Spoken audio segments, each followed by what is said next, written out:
Top 5 reasons why your home won't sell. Rarely it happened for last 2-3 years. After COVID, there was a huge lack in inventory. But I know lots of guys that were listed in the market and they were not able to sell.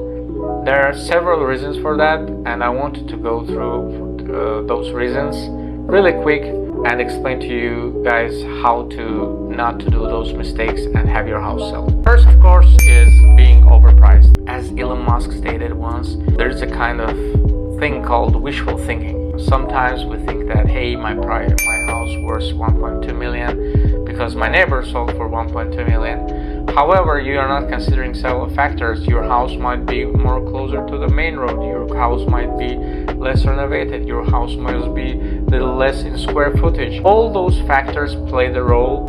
You have to have really good agent to explain all this situation to you, to be on the same page and to have a realistic expectations.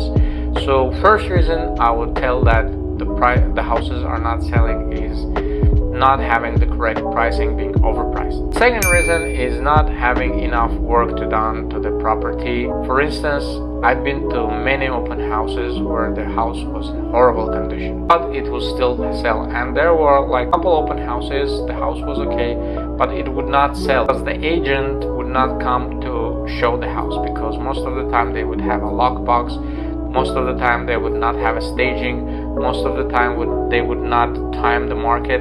Timing the market is really important. You have to know when people are intending to buy more. For instance, summer is just a perfect time to sell. Of course, if you're having a house, you have to sell it urgently and it's not a summer, you still can sell it with a good agent, priced right. You can get more bids, people overbidding each other.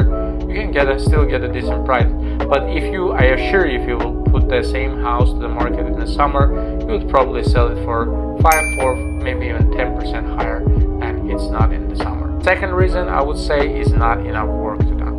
Third reason is not having realistic expectations. So recently I've been in escrow where the seller wanted to remain in the property after the sale would happen, and they were planning to buy another property. We made it happen, but if it would not be the buyer that really wanted that property, I think the seller would have really hard time selling. No one really wants to buy the property, have the previous owner to live there. It doesn't really make sense. People buy the property to move in or to rent it out and make the money from the property. You have to be really realistic and have right expectations. I think the agent plays a crucial role in this type of things, explaining to the seller how to set up those realistic expectations. And the reason number 3 people are having a hard time selling their real estate is having not realistic expectations. Fourth reason is really simple, and I would say probably many people would say, come on man, like it's not a reason, but having bad agent and really make or break your deal. If you have an agent who doesn't really care, he doesn't really being honest with you, they're just interested in really making a quick buck. I know a couple of those type of people. You probably will understand after the deal would happen that the representation wasn't the best. You could probably make much more money if you would work with a different agent. It's really important to be very careful, have some kind of serious discussion with the agent before you will proceed. Many people, and me personally, I had a feeling before getting my license, if someone is dedicating their time to you, it's not really good to work with someone else and you have to work with those guys. But that's not the case.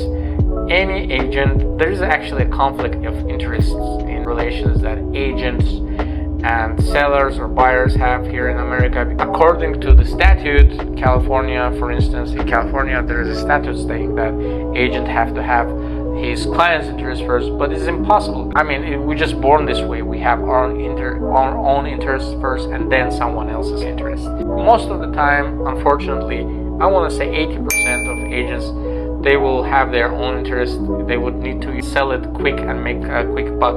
Many people think that, hey, the agent might have my interest first. As much as high they will sell the property, higher will be their commissions. But that's not the case. They don't really care about selling your property $200,000 more and making like maybe $500 more. They are more interested in selling it fast and going to the next one. because the next property they will make the same amount or even higher. It's really important to understand how to select the agent. You know, although you might have here someone who is agent in your family, friends, it doesn't mean that they would be the best fit for you. The last but not least, reason number 5 is having a good timing. In my experience, I have seen that the best time to buy is winter, the best time to sell is the summer. There are several reasons for that, but the main reasons are, of course, that in summer there are no schools, people keep the move in, move out, the economy is a little more flexible. In winter, it's a little less people, intent. People are getting lazy to go to open houses. Everybody's busy, not really in the mood to buy or to move in. If you're buying, it's definitely the best time not to buy in the summer. Wait until the summer will end. You know, around pretty much all the year around summer is not bad to buy. But if you're selling, definitely wait till summer if you can, or at least May, September, those months is closer to summer when the market is heating up. Those months are best to sell. If you guys like this video, don't forget to subscribe to my channel and put a big like button. Have a good one. Bye.